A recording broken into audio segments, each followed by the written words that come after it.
Welcome to Laguna Woods Stories. We're a little different format today. We have three guests instead of the usual one.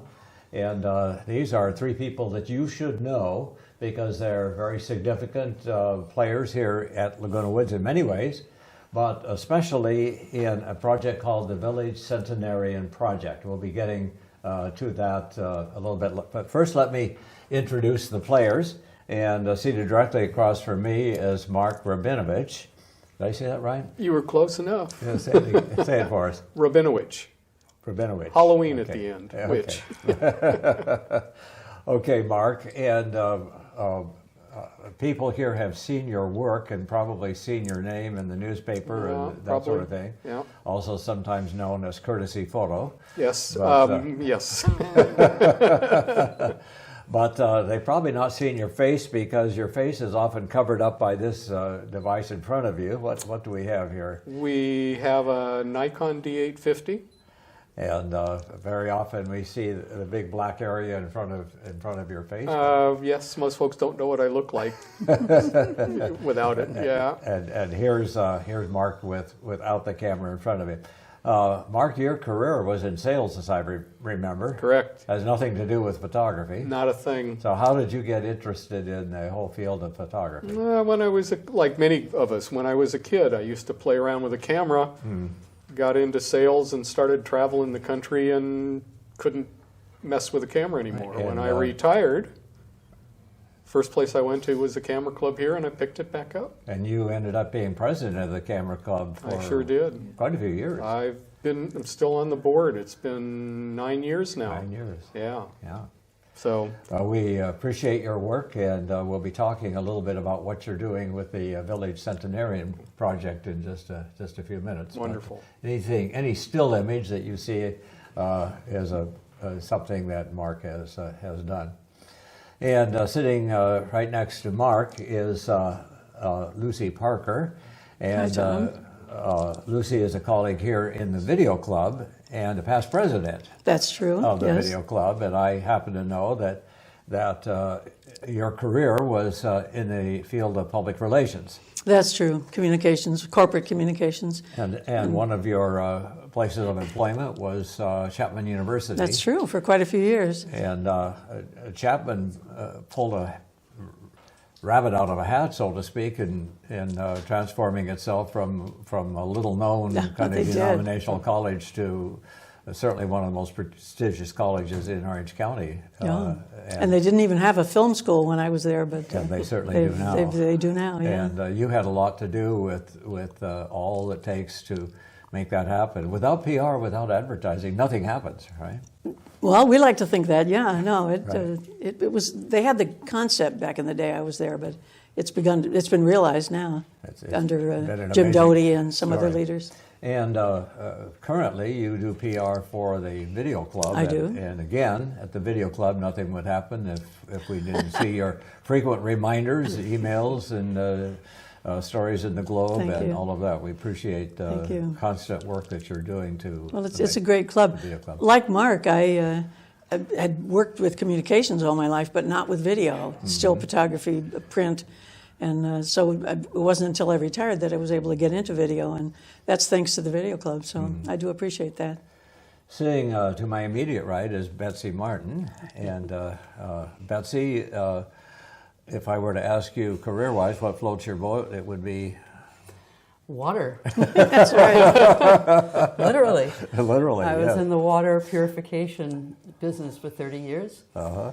It was a very exciting career. And then I taught junior college, mostly men who work in the field for the cities, doing the water distribution.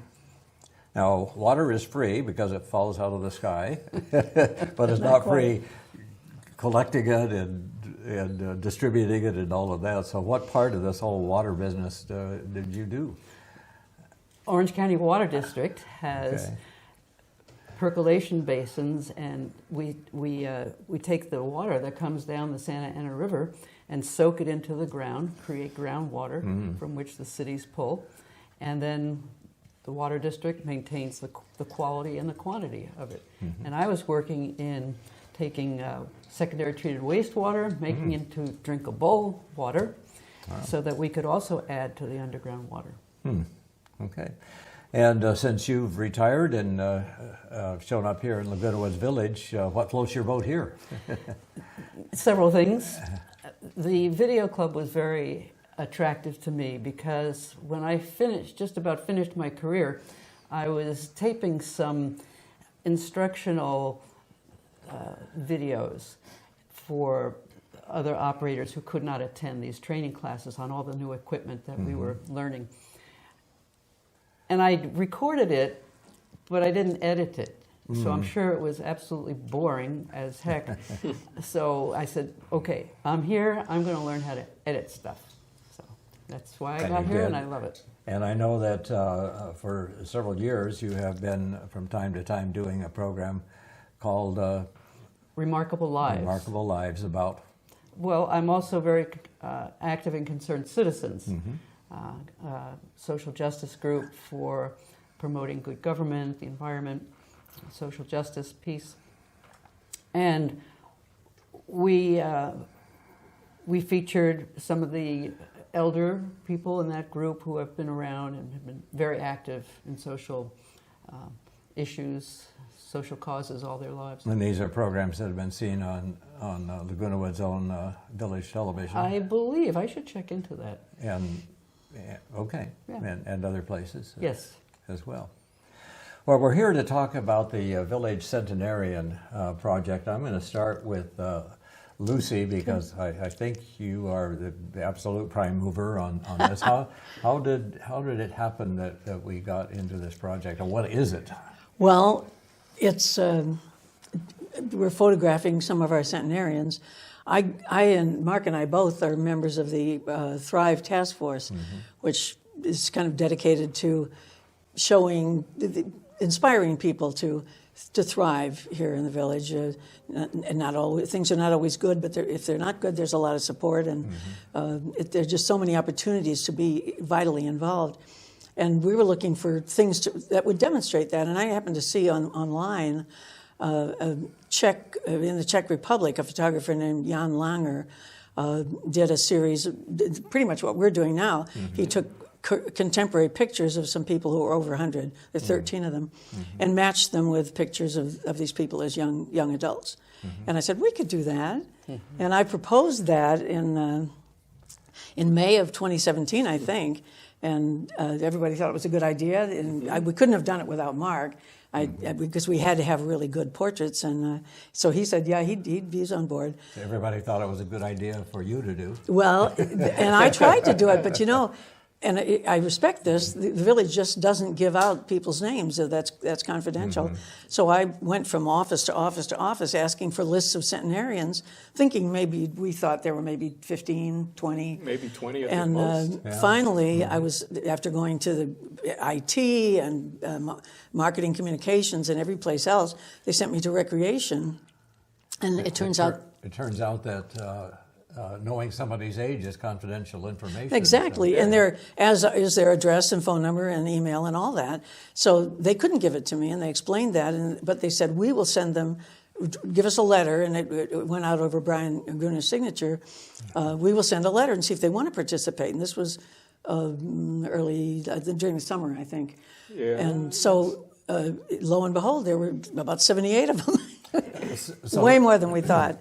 So we know that there are 78. We don't know the names, contact. Well, I still information don't from have them. all those names and never will have, but But those only who the responded, people who've gotten in touch with us. Or, some responded. We had about 5 or 6 who responded to that first letter, and then we've been beating the bushes. People who know, there's been some publicity on Channel 6 and on Village Television and elsewhere. Now in the Globe, some wonderful coverage. right. So we now have 15 lined up, and we've shot, as of this morning, 11 of them. 11. Okay. But what we were adding to what the Czech photographer did was a video interview, which we have the capability to do here. So that'll be a TV program with interviews of the centenarians. But the original idea was stills. Is that That was right? the original idea. That was the original, that was the genesis of this whole thing. Yeah. And talk to us a little bit, Mark, about what's involved in getting still photographs of these centenarians. The hardest thing is posing them. Some of them are very hard of hearing. And so we've started, like today, we started to move their chairs instead of moving them. And then it's me finding the right shooting angle. Now to match the early photo. we asked them to bring in a photo of themselves Right. taken at a younger age. Right. And they do that, and you We try to pose them as close as we can to so you that. take a picture of their photo. Yes. Both them and their photos, so that when we finish the project, we will have an old photo of them when they were young and a new photo of them when they're seniors. And what do you expect to do with these photographs that you're taking? Well, kind of the same thing that the Czech fellow was doing, just making people aware of what we have here with regards to the population. If you look at the two faces, it's mystical. It draws you in. One of the things that apparently Jan Langer stressed was, even though things are so different, 100 years later, 80, maybe 80 years, there's a lot that's the same. And you just look at their eyes, and Right here. it doesn't change. Right here. The hair color changes, but The eyebrows tend to remain the same. The nose, the eyes, certainly their eyes are worn from use, but it's just something, right? and you try to front get of the face. basically the same expression that they were showing, a big smile. Or, Close to it. That we try.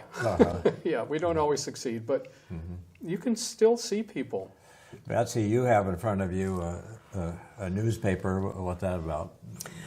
In the Globe, in March, mid-March, this month, the Globe featured three of the people we interviewed with their picture from their 20s and the present in the same pose that Mark just explained. There were quotes in here from various people, and it has inspired others to come forth and call me and suggest, my mom is 102, love for you to interview her. And I think it's given us great publicity for our project, for which I'm grateful. So this was run both in the Globe and in the Register, actually, the same story. Oh, You didn't great. know that. I didn't know that. It went into the register Yeah. also. Betsy has played just a key role. my goodness. The fact that she worked with these seniors, very elderly people in their 90s, with the concerned citizens. She was the obvious person. We went right to her because we needed one person as a liaison between, and so she can tell you, she's called all of them, arranged transportation. Our interviewers always wanted to talk to them in advance, so she sets that up. We have 2 interviews. We can talk about that later. But It's a pretty big deal, isn't it, bringing a 100-year-old person into our studio? Yes, especially when they say, well, golly, I cannot make it on a Tuesday, Wednesday, or Thursday. Because they're too busy. too busy. They're all too busy. And it's not just doctor appointments. One is going to a jewelry class. Another one is going to the gym. I said, whoa, I better get off my behind and do what you're doing. They've been very inspirational. Yeah. Wow. Yeah. Lucy, I know that that you have made a video we came across an article that basically suggests that attitude makes quite a difference in how well we age. Yes. Tell us a little bit about that and your video. We'll take a look at that. Oh, good. Okay. Steve Carmen was a member of the task force too, the Thrive Task Force, and we were always looking for ways to show, especially some scientific proof. And this was an article from the Berkeley Wellness Letter about research at Yale, which they studied. It was a large sampling, over 4,000 seniors, and measured them by standard tests as to whether they had a positive or negative attitude toward aging. Mm-hmm. And at the start of the study, none of them had dementia, but and not very. There was a significant difference after 4 years of the positive versus the negative attitudes in the development of dementia. That was really quite striking. So I was very taken with that and thought I could turn that into what they call an explainer video. Mm-hmm. And I was also intrigued with a little thing called Doodly, where you've probably seen it, where the hand writes as the. Mm-hmm. So that's. So we're going to take a look at your video, about 3 minutes, and it'll explain the concept well.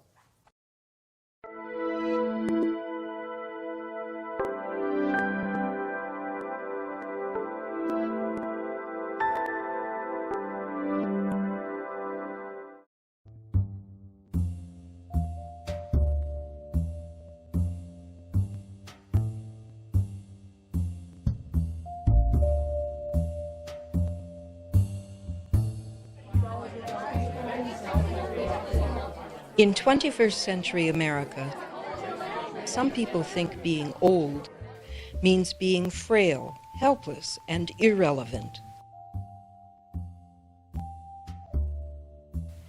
Studies of older people have actually linked exposure to negative stereotypes about aging with poorer mental and physical performance. Research has shown that, at least in the short term, even subtle differences in the way older people are treated, such as being spoken to very slowly or being patronized,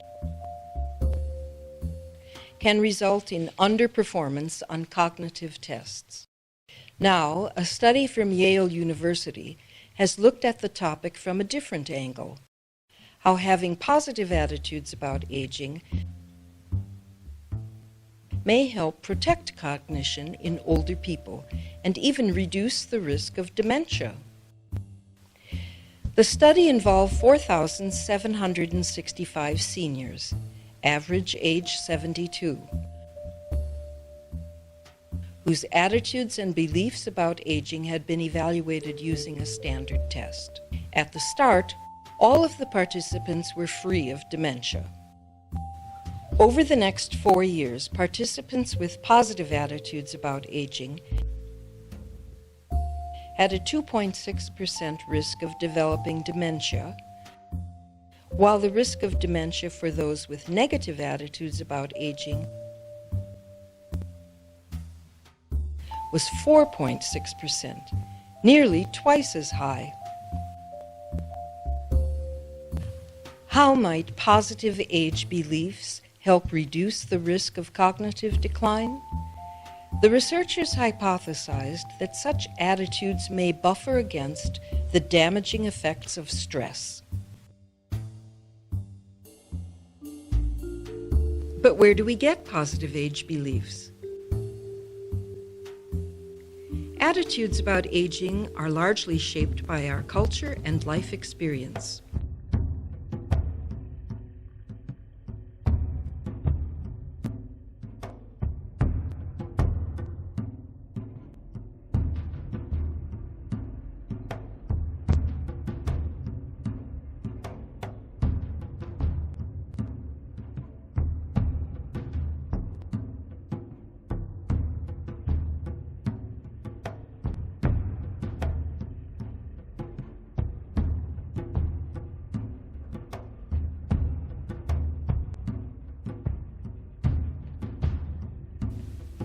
Yes, the way we think about aging can be a self-fulfilling prophecy.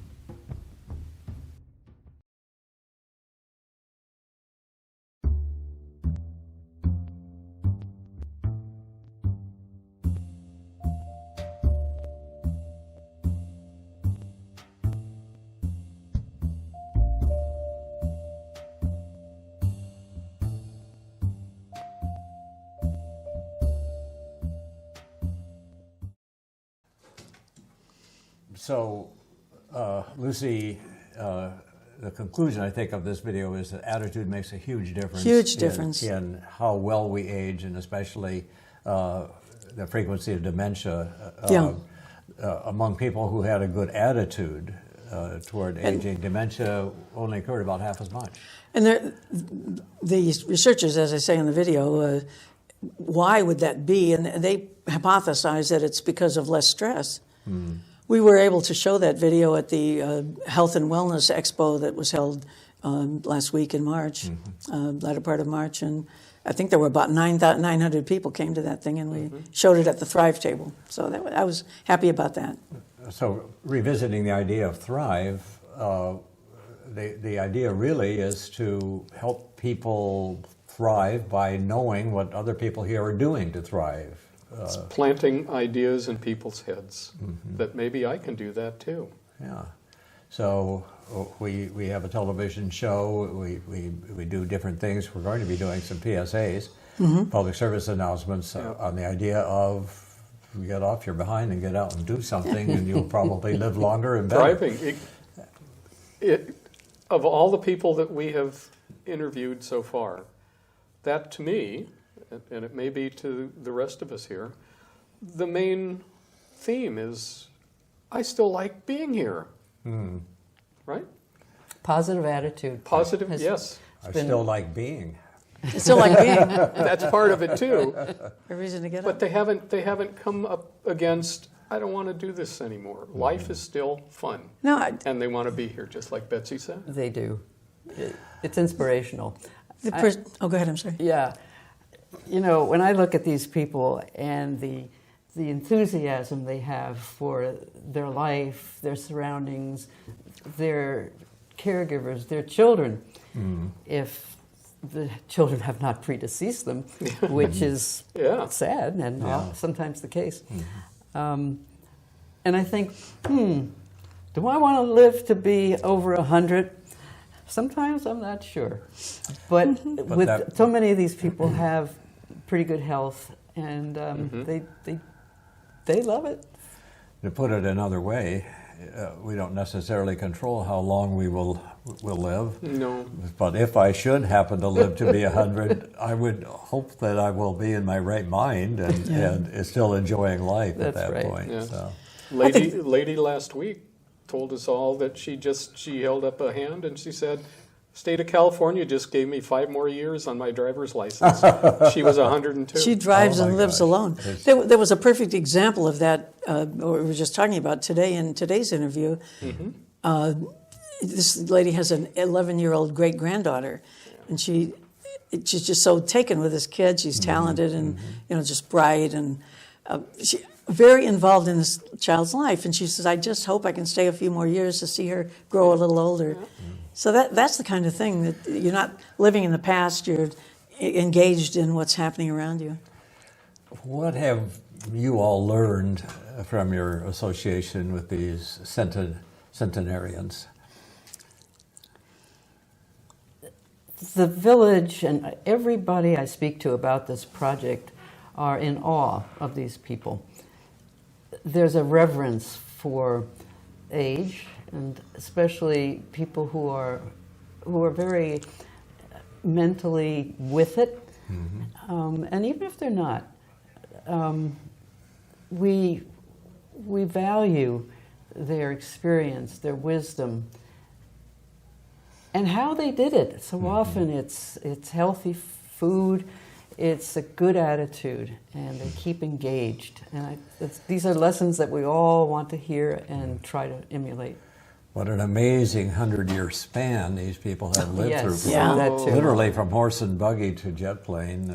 Rockets. Horse and buggy to the moon. Yeah. To interstellar Oh, I know, yeah. adventure. Yes. Multiple wars, Ugh. the internet, amazing. The living receptacles of history, I guess, in a sense, that all the stories they can tell. Yeah. But that's all part of why we're doing this, is the history.